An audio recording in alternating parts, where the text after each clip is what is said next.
All right, welcome back. Whitlock and Wiley, James Harrison and Mark Schlereth are back. Let's move to Oakland, where the Antonio Brown saga continues to drag on. Brown showed up and practiced with a regular helmet today. Even still, the diva receiver has now reportedly filed another grievance with the league, and he's also decided to appeal to a power greater than the NFL, tweeting, quote, "Call God. When the world is against you, look at the sky. God is with you." All right, look, my opinion on this is that Antonio Brown doesn't really have the same passion for football. I said this yesterday. I think when you lose that passion, you start looking for reasons why not to do things rather than why you can. This whole helmet thing is a smokescreen. The guy doesn't really have the same passion or the passion that made him one of the greatest receivers of all time. That's been diminished.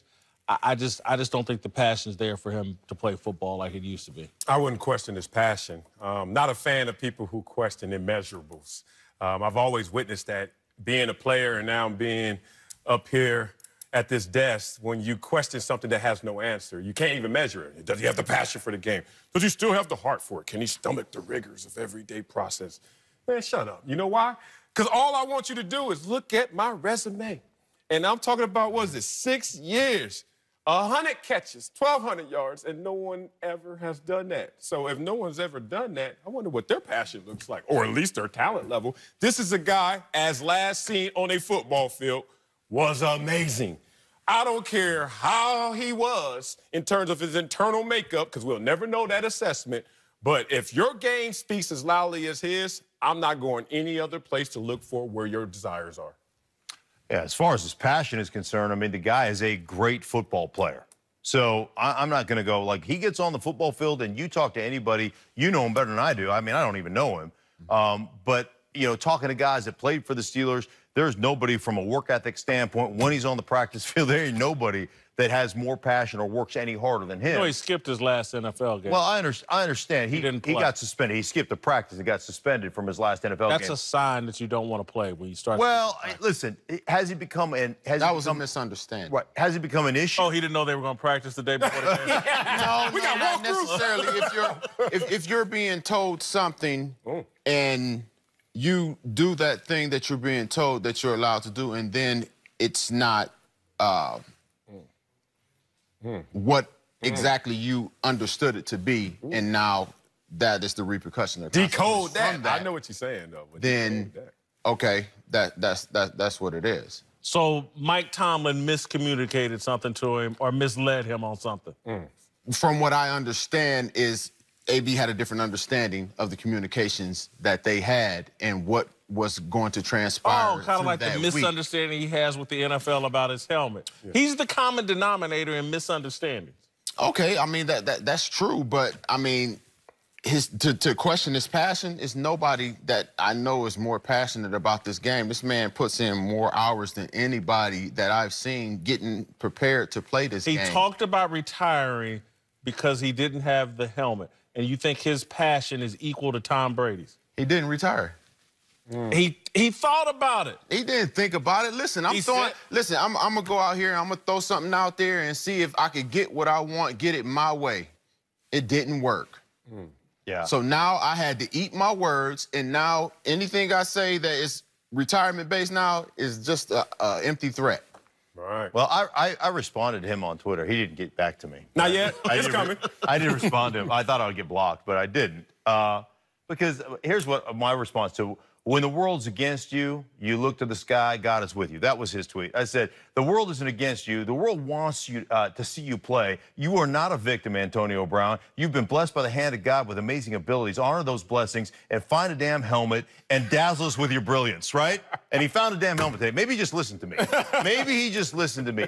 He's like, I love watching the guy play. I don't like all the extracurricular. And there will come a day when your problems outweigh your productions, and you know what? He's going to be looking for work when that day comes. But right now, that dude is a freak show when it comes to athletic ability and talent. Mark, what I hear your response saying is like, you're leaning into being a victim rather than leaning into being the great player. And to me, when someone starts leaning into victimhood, that screams their passion is gone. Their belief in themselves. I'd rather be a victim than go out here and hunt like a lion is supposed to. Again, I just don't have a lot of tolerance for grown, healthy men that see themselves as victims. Particularly, again, I always reference my father, ultimate lion. Grew up in a time and an era where he was really hunted, and guys like him were really hunted. Never a victim, always on the hunt himself. And so I just don't have a lot of tolerance for AB and this whole victimhood. Oh, they won't let me wear my helmet. All this other, the problems he had with Mike Tomlin. We sit here and complain all the time about black coaches. And this dude, one of the best players, support your black coach. He didn't do it. He made a fool out of Mike Tomlin. Now he's over here in Oakland making a fool out of John Gruden. Okay. Okay. Passion's not there. I'm with you. That topic bar doesn't say anything about this victimhood. We can switch lanes, but I'm going to say back. Mark brought it up. No, I respect that. We can go there because it's a different world. That's why a lot of these celebrities, entertainers are feeling victimized because they're just not used to the constant. They've been emasculated, but go ahead. That is a good conversation. We'll have that the next day. Let's talk about this, though. His passion. Catching bricks in church shoes, man. Do you remember that video? You can't do that unless you all in, brother. This dude is so all in, and it translates on the field. Work ethic, second to none. His numbers, second to none, the trajectory.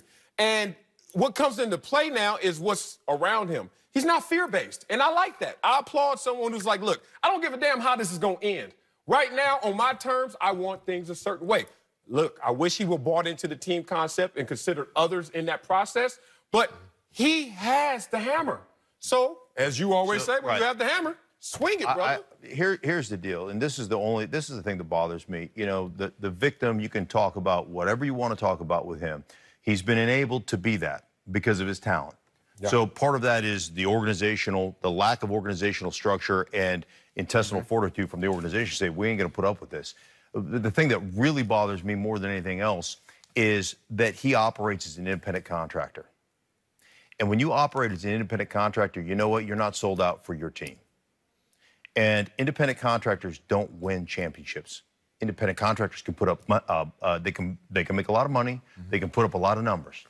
But I come from a world where it's about others first, and it's about the team concept, and it's about winning championships. And that's the thing that makes me sad for him, because he is exceptional.